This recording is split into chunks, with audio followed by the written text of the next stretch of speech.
instant the phone rang at the glass house, Claire knew with a psychic flash that it had to be her mother. Well, it wasn't so much a psychic flash as simple logic. She told Mum that she would call days ago, which she hadn't. And now, of course, it could only be her mother calling at the most inopportune moment. Hence, had to be a call from Mom. Don't her boyfriend. She couldn't believe she could actually call him that. Boyfriend. Not a boy, friend. Shame him without taking his mouth off hers. Michael will get it. And he was giving her a very good argument in favour of ignoring the phone too. But somewhere in the back of her mind that little voice just wouldn't shut up. She slid off his lap with a regretful sigh, licked her damp, tingling lips, and dashed off in the direction of the kitchen door. Michael was just rising from the kitchen table to head for the phone. She beat him to it, mouthing a silent apology and said, "Hello." "Claire, oh my goodness, I've been worried sick, honey. We've been trying to call you on your cell for days and... crap." Claire rubbed her forehead in frustration. "Mom, I sent you guys an email, remember? My cell got lost. I'm still working on getting another one. Best not to mention how it had got lost. Best not to mention anything about how dangerous her life had become since she'd moved to Morganville in Texas." "Oh," Mum said. And then, more slowly, "Oh, well, your father forgot to tell me about that. You know, he's the one who checks the email. I don't like computers." "Yes, Mom, I know." Mum really wasn't that bad, but she was notoriously nervous with computers, and for good reason. They had a tendency to short out around her. Mum was still talking. "Is everything going alright? How are classes? Interesting?" Claire opened the refrigerator door and retrieved a can of Coke, which she popped open and choked to herself to give herself time to think what, if anything, to tell her parents. "Mum, there was a little trouble. See, my boyfriend's dad came to town with some bikes and killed people, and nearly killed us too. Oh, and the vampire's angry about it. So to save my friends, I had to sign a contract, so now I'm basically the slave of the most badass vampire in town." Yeah, that wouldn't go over so well. Besides, even if she said it, Mum wouldn't understand it. Mum had been to Morganville, but she hadn't really seen. People usually didn't, and if they did, they either never left town or had their memories wiped on the way out. And if by some chance they started to remember, bad things could happen to them. Terminally bad things. So instead, Claire said, "Classes are great, Mom. I aced all my exams last week." "Of course you did. Don't you always?" "Yeah, but last week I take my exams while worrying that somebody was going to stick a knife in my back. It could have had an effect on my GPA." "Should be too proud of that. Everything's fine here. I'll let you know when I get the new cell phone, okay?" Claire hesitated and then asked, "How are you? How's Dad?" "Oh, we're fine, honey. We miss you is all. But your father's still not happy about you living in that place off campus with those other kids." Of all the things for Mum to remember, she had to remember that. And of course, Claire couldn't tell her why she was living off campus with 18-year-olds, especially when two of them were boys. Mum hadn't gotten around to mentioning the boys yet, but it was just a matter of time. "Mom, I told you how mean the girls were to me in the dorm. It's better here. They're my friends. And really, they're great." Mum didn't sound too convinced. "You're being careful, though, about those boys?" "Well, that didn't take them long." "Yes, I'm being careful about the boys." She was even being careful about Shane, though that was mostly because Shane never forgot that Claire was not quite 17, and he was not quite 19. Not a huge age difference, but legally, huger than huge. If her parents got upset about it, which they definitely would, everybody here says hello, by the way. Michael's waving. Michael Glass, the second boy in the house, had settled down at the kitchen table and was reading a newspaper. He looked up and gave her a wide-eyed, "No you don't," shake of his head. He'd had a bad enough time of it with her parents the last time, and now, well, things were even worse. If that was possible. At least when he'd met them, Michael had been half normal, fully human by night, and incorporeal ghost by day, and trapped in the house 24/7. For Morganville, that was half normal. In order to help get Shane out of trouble, Michael had made a terrible choice. He gained his freedom from the house and obtained physical form at the time, but now he was a vampire. Claire couldn't tell if it bothered him. It had to, right? But he seemed so normal. Maybe a little too normal. Claire listened to her mother's voice, and then held out the phone to Michael. "She wants to talk to you. she said. No, I'm not here, he stage whispered. I didn't do that. Made wavering off motions. Claire wiggled the phone instantly. You're the responsible one, she reminded him. Try not to talk about the... She mimed fangs in the neck. Michael shot her a deady look, took the phone and turned on the charm. He had a lot of it, Claire knew. It wasn't just parents who liked him. It was, well, everybody. Michael was smart, cute, hot, talented, respectful, nothing not to love, except for the whole and dead aspect. He assured her mother that everything was fine, that Claire was behaving herself. His eye roll made Claire snort call up her nose, and that he was watching out for Mrs. Danvers' little girl. The last part was true, at least. Michael was taking his self-appointed older brother duties way too seriously. He hardly let Claire out of his sight, except for when privacy was required or Claire slipped off to class without an escort, which was as often as possible. Yes, Mom, Michael said. He was starting to look a little strained. No, Mom, I won't let her do that. Yes, yes. Claire had pity on him and reclaimed the phone. Mom, we have to go. I love you both. Mom still sounded anxious. Claire, are you sure you don't want to come home? Maybe I was wrong about letting you go to MIT early. You could take this year off, study, and we'd love to have you back home again. Weird. Usually she calmed right down, especially when Michael talked to her. Claire had a bad flash of Shane telling her about his own mother, how her memories of Morganville had started to surface, how the vampires had come after her to kill her because the conditioning didn't stick. Her parents were in the same boat now. They'd been to town, but she still wasn't sure just how much they really knew or understood about that visit. It could be enough to put them in mortal danger. She had to do everything she could to keep them safe. That meant not following her dreams to MIT, because if she left Morganville, assuming she could ever get out of town, the vampires would follow her, and they'd either bring her back or kill her, and the rest of her family too. Besides, Claire had to stay now, because she'd signed a contract pledging herself directly to Amelie, the town's founder, the biggest, scariest vampire of them all. Even if she rarely showed that side, at the time, she'd been Claire's only real hope to keep herself and her friends alive. So far, signing the contract hadn't meant a whole lot. No announcements in the local paper, and Amelie hadn't shown up to collect on her soul or anything. So maybe it would just pass by, quietly. Mom was still talking about MIT, and Claire didn't want to think about it. She dreamt of going to a school like MIT or Caltech her whole life, and she'd been smart enough to do it. She'd even got early acceptance. It was radically unfair that she was stuck in Morganville now, like a fly in a spider's web, and for a few seconds she let herself feel bitter and angry about it. Nice, the brutally honest part of her mocked. You'd sacrifice Shane's life for what you want because you know that's what would happen. Eventually, the vampires would find an excuse to kill him, and you're not any better than the vampires if you don't do everything you can to prevent that. The bitterness left, but regret wasn't following bitterness anytime soon. She hoped Shane never knew how she felt about it, deep down. Mom, sorry, I've got to go. I have class. I love you. Tell that I love him too, will you? Claire hung up on her mother's protests, heaved a sigh, and glanced at Michael, who was looking a little sympathetic. That's not easy talking to the folks, he offered. Sorry. Don't you ever talk to your parents? Claire asked, and slid into the chair at the small breakfast table across from him. Michael had a cup of something. She was afraid if it was blood for a second, but then she smelled coffee. Hazelnut. Vampires could, and did enjoy food. It just didn't sustain them. Michael looked suspiciously good this morning, a little colour in his face, an energy to his movements that hadn't been there last night. He'd had more than coffee this morning. How did that happen exactly? Did he sneak off to a blood bank? Was there some kind of home delivery service? Claire made a mental note to check into it, quietly.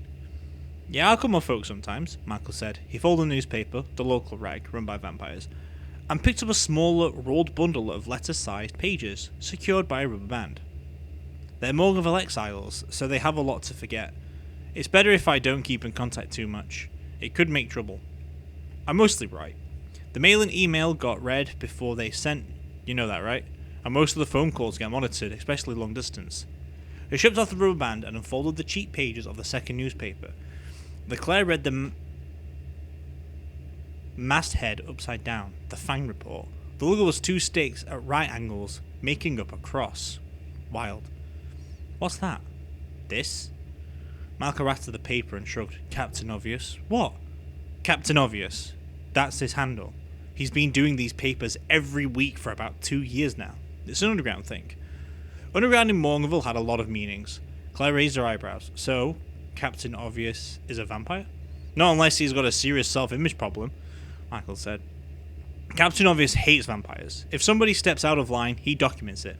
Michael froze, reading the headline, and his mouth opened and closed. His face set like stone, and his blue eyes looked stricken.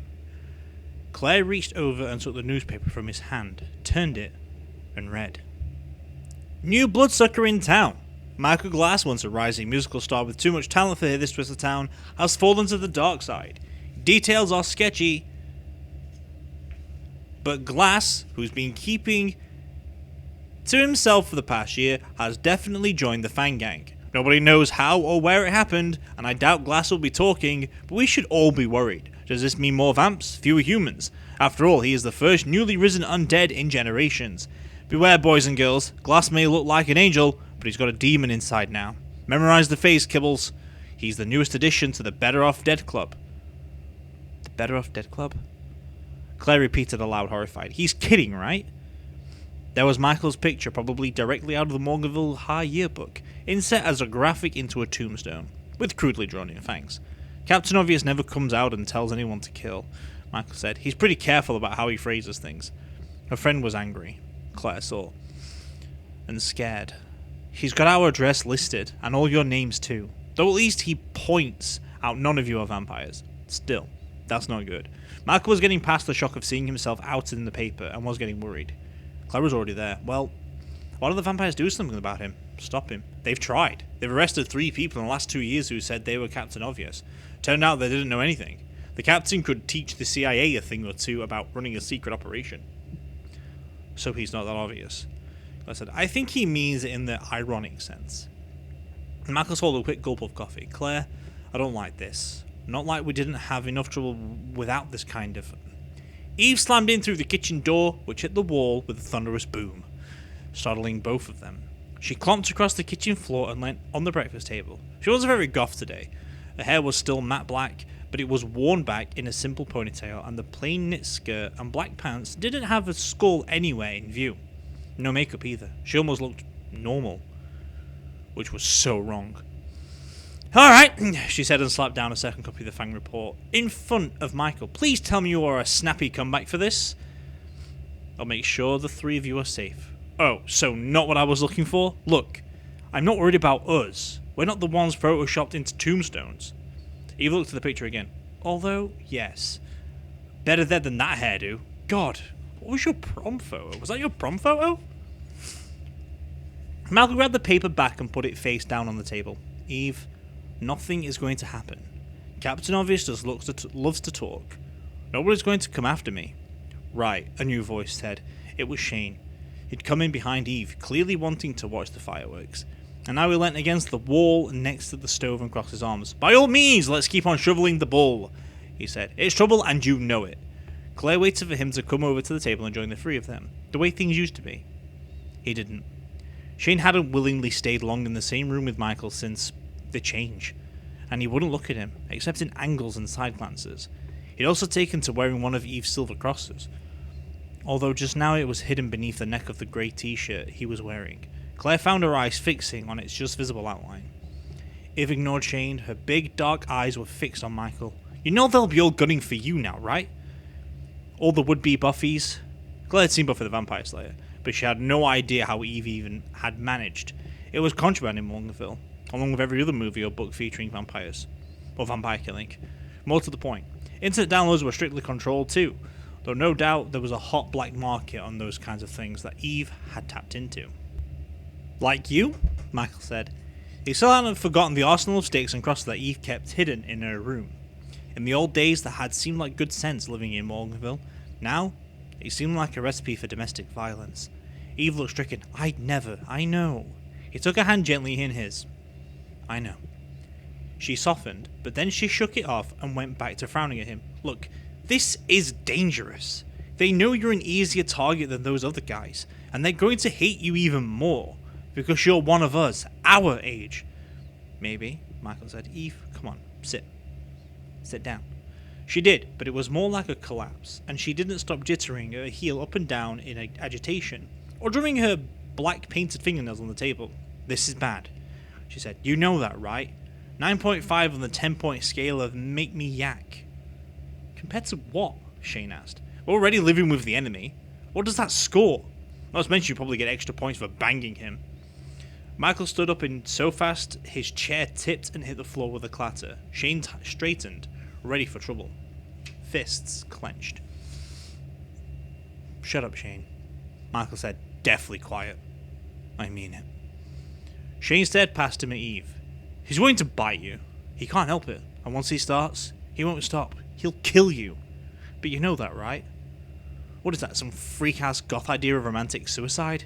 You're turning into a fangbanger?" "But out, Shane. What you know about goth culture you got from old episodes of The Munsters and your Aaron Brotherhood dad." Great, now Eve was angry too. That left Claire the only sane one in the room.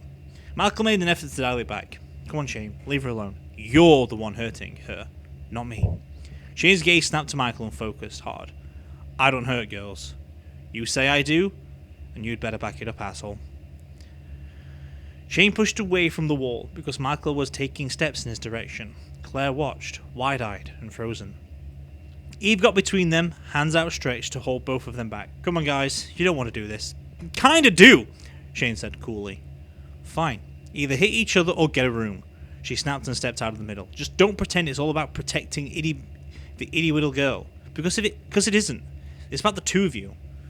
So get it together or leave. I don't care which." Shane stared at her for a second, eyes gone wide and oddly hurt, then looked at Claire. She didn't move. "I'm out," he said. He turned and walked through the kitchen door. It swung shut behind him. He let out a little gasp. "I didn't think you'd go," she said. So unsteadily that for a second Claire thought she was going to cry. What a fucking idiot. Claire reached over and took her hand. Eve squeezed hard, and then leant back into Michael's embrace. Vampire or not, the two of them seemed happy. And anyway, this was Michael. She just couldn't understand Shane's anger. It seemed to bubble up from when she least expected it, for no reason at all. "I'd better..." she ventured. Michael nodded. Claire slipped out of her chair and went to find Shane. Not like it was difficult. He was slumped on the couch, staring at the PlayStation screen and working the controls of yet another zombie-killing adventure. "You taking his side?" Shane asked, and splattered the head of an attacking undead monster. "No," Claire said, and settled in carefully next to him, with enough open space between so he didn't feel pressured. "Why are there sides anyway?" "What?" "Michael's your friend. He's our housemate. Why do there have to be sides?" He snapped his fingers. Wait, I've got this one. Because he's a blood-sucking, night-crawling leech who used to be my friend?" "Shane, you think you know, but you don't. He's going to change. They all change. Maybe it'll take time. I don't know.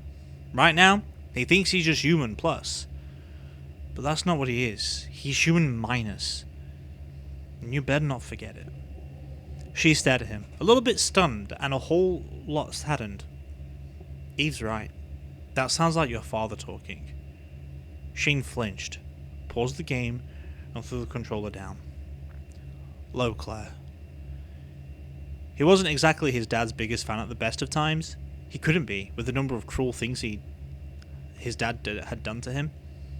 "No, it's just true. Look, it's Michael. Can't you give him the benefit of the doubt?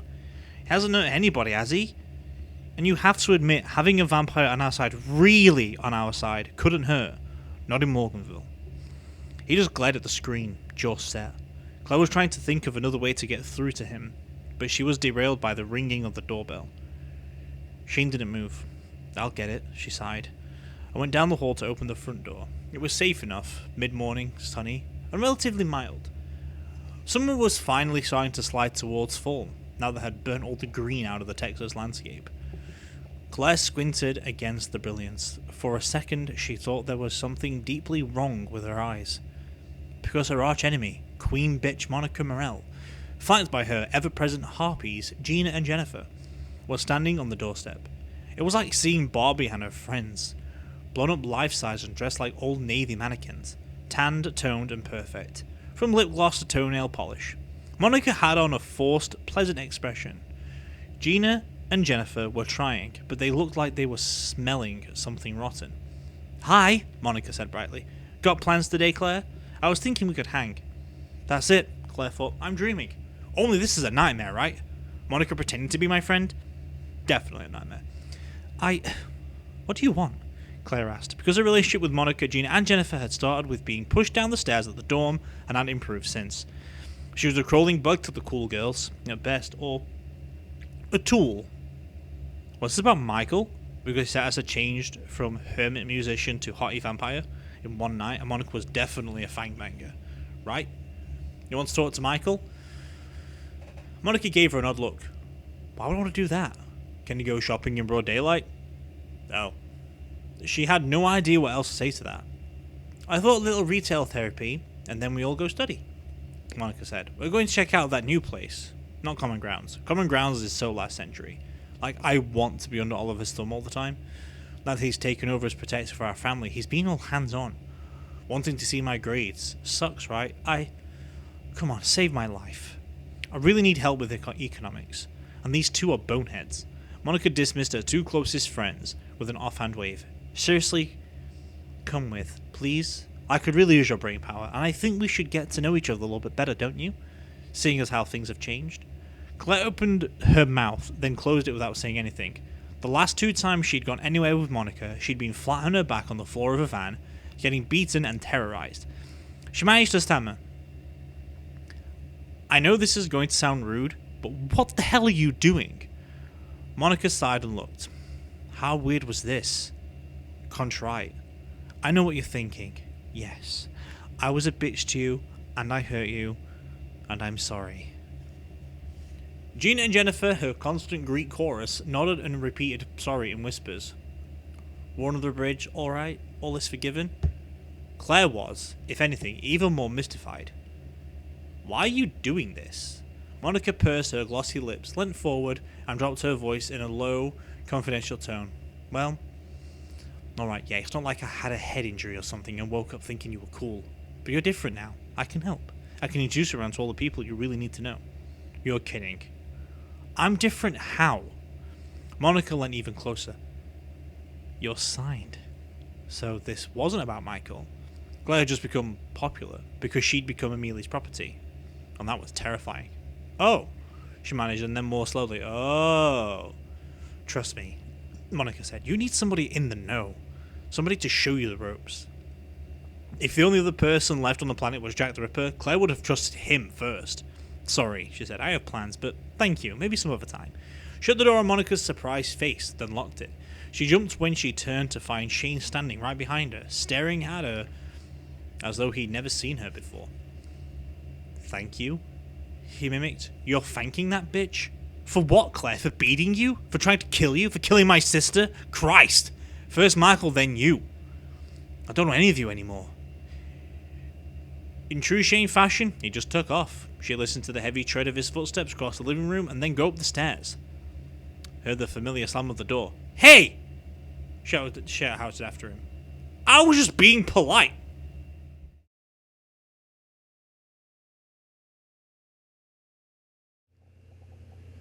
Hello everyone, thank you for listening to the audio file or audio reading I've done of a Rachel Kane book. I'm putting this in there, so if you want to skip past this bit and move on to the next video, that's fine by me. This is just like a cancer plug, because I want to do this, as well as also I have to do this, because the thing you've just listened to is illegal for me to do without having a charity case behind it, which I feel I don't want it to be like a situation like, oh, I'm only doing this for the sake of cancer, which I'm actually doing this for the sake of cancer, but I did cancel this series a long time ago. It came to my recent attention that I should redo this in a better format, and I feel like now is a perfect opportunity to actually restart this in the worst possible way. Back in 1st of November, back in 2020, Rachel Kane sadly passed away to a rare bone cancer called sarcoma. Now, in the description below is going to be a link that you can. It's going to be a link so you can support the research into helping people survive and defeat sarcoma bone cancer and soft tissue cancer cells and all that stuff. So that's just going to be in the description right there down below.